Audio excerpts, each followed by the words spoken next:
وجوه يومئذ ناعمة لسعيها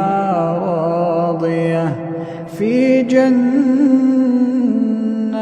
عالية لا تسمع فيها لاغية فيها عين جارية فيها سرر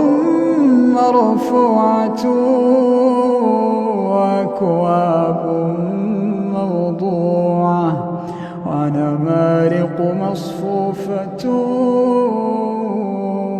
وزرابي مبثوثة أفلا ينظرون إلى الإبل كيف خلقت وإلى السماء كيف رفعت وإلى الجبال كيف نصبت وإلى الأرض كيف سطحت فذكر إنما أنت مذكر لست عليهم بمسيطر إلا من تولى وكفر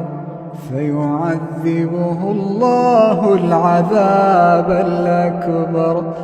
إن إلينا